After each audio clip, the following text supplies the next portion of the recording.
You're watching the Color 8 First News at 5. Good evening and welcome to the Color 8 First News at 5. I'm Sarah Gravlee. This is usually where the pond ends. There's a steep drop off under the water. All right, so that is it, guys. That is all it takes. I am now registered as a bone marrow donor and I could save someone's life. Things were just strewn all the way across this parking lot. Crews have already done quite a lot of cleanup work, as you can see. Sarah, have authorities caught all the bears, and what's the latest on that front?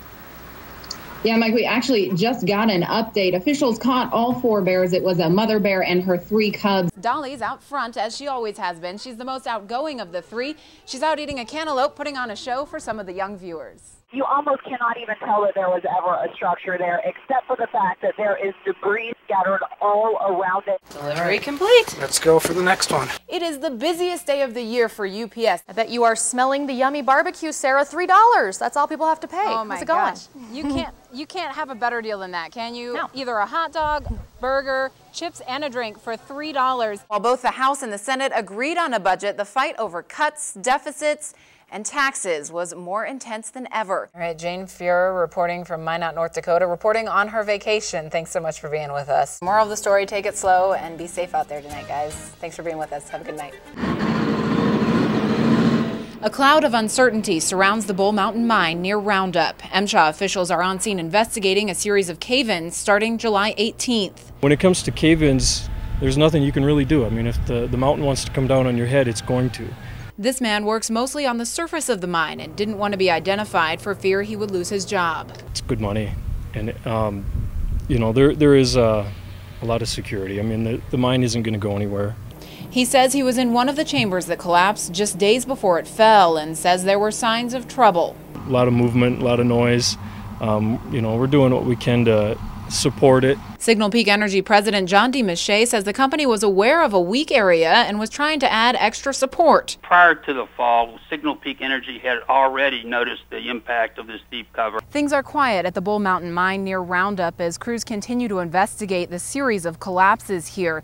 This isn't the first time the mine has been cited for safety violations. In 2010, they were cited for 44 violations, which could have caused serious injury or illness, according to MSHA. It's not safe, and we need to figure it out one way or another.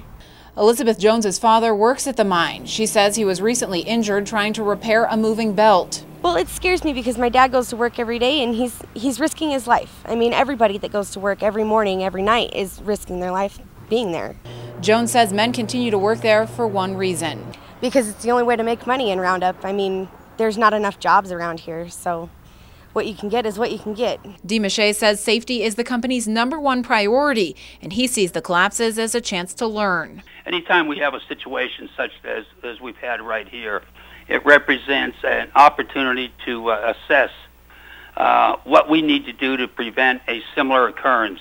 The mine will stay closed until MSHA says it is safe. Signal Peak pays hundreds of thousands of dollars in taxes every year. That goes to local schools and road repairs.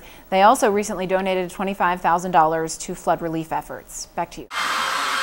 The sounds of change fill the big sky at Special K Ranch near Park City. Special K Ranch is a nonprofit working ranch for adults with developmental disabilities. The ranch opened in 1986 with just 4 residents, including Dallas Ide. I like it. I like it a lot. The 45-year-old has been working in the greenhouses and with ranch livestock for the last 25 years. Now that can be pretty hard work for somebody, right? Yeah, it can. Gets pretty tiring? Yeah, it does. The ranch is building a new home to better suit the needs of 8 aging residents. And along with that, we knew that we had to come up with a new vocational program, one that didn't have as long hours and wasn't as strenuous. Out of nowhere, we were contacted by Montana silversmiths, who had this great idea of going into a partnership with us and producing a light manufacturing facility. Montana Silversmith CEO Rick Rubush says the idea came to him over the Christmas holiday when several thousand watches needed new batteries. He contacted the ranch to see if they could help. Dallas and several others gathered around the kitchen table to do the work. They took batteries out of them, old batteries out of them, put new batteries in. And they did all 6,400 watches in 2 weeks without one defect. Not a scratch, Not a battery missing, it was perfect. Rick says the quality of work made him think about creating a permanent partnership with the ranch. He's hoping the residents there will produce the signature blue velvet boxes that hold Montana Silversmith products. It symbolizes quality, it symbolizes our brand, so it's very important to us. The boxes are currently made in China. Rick says bringing the jobs back to the States will save the company money and shipping costs.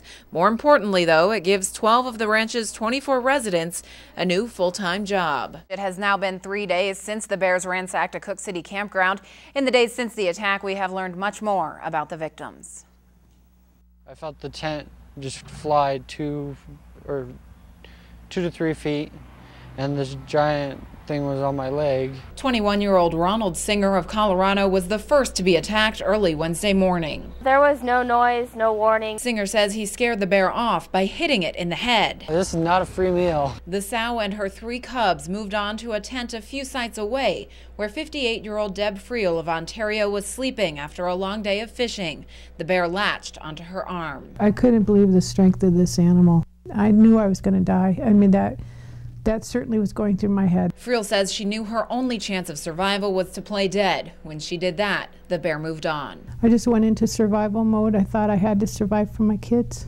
The mother bear inexplicably moved to a 3rd tent and this time killed. The body of 48-year-old Kevin Kammer of Grand Rapids, Michigan was found 25 feet from his tent. And that bear attacked other people as well as my brother-in-law.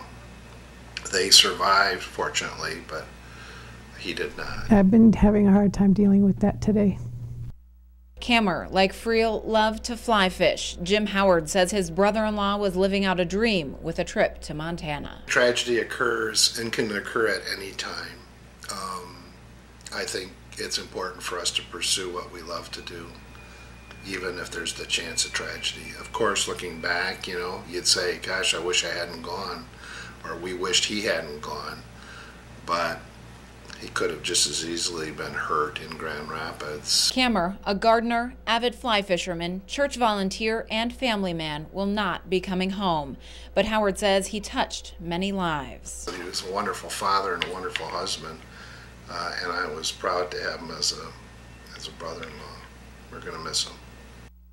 3 campgrounds in that area remain closed. Officials say Chief Joseph and Coulter campgrounds could reopen as early as next week, but the Stoda Butte campground, where the attack actually happened, will undergo, quote, intense management review, unquote, to determine if it will ever reopen.